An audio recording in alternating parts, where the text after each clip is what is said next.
एक बंद जगह के अंदर जहां लावा और खतरनाक चीजें भरी हुई थीं, रैंक एस एक्सप्लोरर नेकी हारुका दौड़ रहा था। उसके स्टैट्स सब के सब रैंक एस थे क्योंकि वो उस बैटलफील्ड की तरफ जा रहा था जहां दर्जनों मॉन्स्टर्स इकट्ठा थे। उसने अपनी स्वॉर्ड निकाली और एक साथ कई मॉन्स्टर्स पर हमला किया, एक साथ कई को मार गिराया। तभी उसे दूर से एक बड़ा ड्रैगन आता हुआ दिखा। उसी वक्त उसने सपोर्ट के लिए चिल्लाया और एक लड़की ने जवाब दिया कि ये सब उसके हवाले कर दो। उसने एक वाटर सरपेंट अटैक किया जो विरोधियों पर गिरा और भी ज्यादा तबाही मच गई। नामिकी ने उसका धन्यवाद किया और उसने कहा कि ये तो आसान था। तभी एक नोटिफिकेशन आया जिसमें चेतावनी दी गई कि बाईं ओर स्काई से एक एडवांस्ड मॉन्स्टर आ रहा है। नामिकी ने फौरन खुद को डिफेंड किया और उस मॉन्स्टर को मार डाला। यही सब दूसरी दिशाओं से भी हुआ। नामिकी लगातार मॉन्स्टर्स को मारता रहा जैसे जैसे नोटिफिकेशंस आते गए। अचानक किसी ने चिल्लाकर कहा कि वो बहुत स्लो है। एक और व्यक्ति आया और नामिकी को अटैक से डिफेंड किया। उस स्वॉर्ड्सवुमन ने कहा कि ये वाला उसे सौंप दो ताकि वो आगे बढ़ सके। नामिकी ने हाँ कहा और चीजें उसके हवाले कर दी, फिर आगे दौड़ता रहा। जब उसने पीछे मुड़कर देखा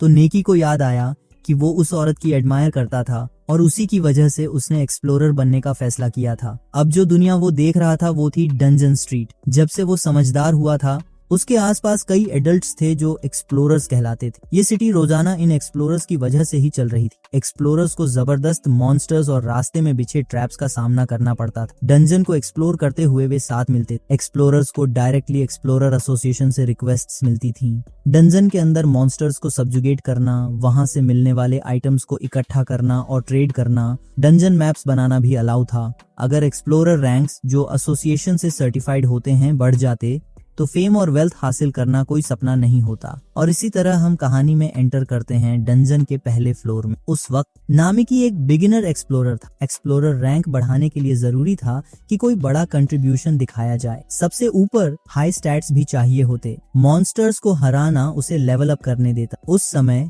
नामिकी लेवल 100 पर था और एक रैंक डी एक्सप्लोरर था। स्टैट्स को इंक्रीज करने के लिए स्किल्स और मैजिक का भी इस्तेमाल होता था। अगर वो मेहनत से अचीवमेंट्स जमा करता तो आखिरकार वो सक्सेस पा सकता था। उसका एक्सप्लोरर रैंक और भी बढ़ जाएगा। कम से कम शुरुआत में नेकी को यही उम्मीद थी।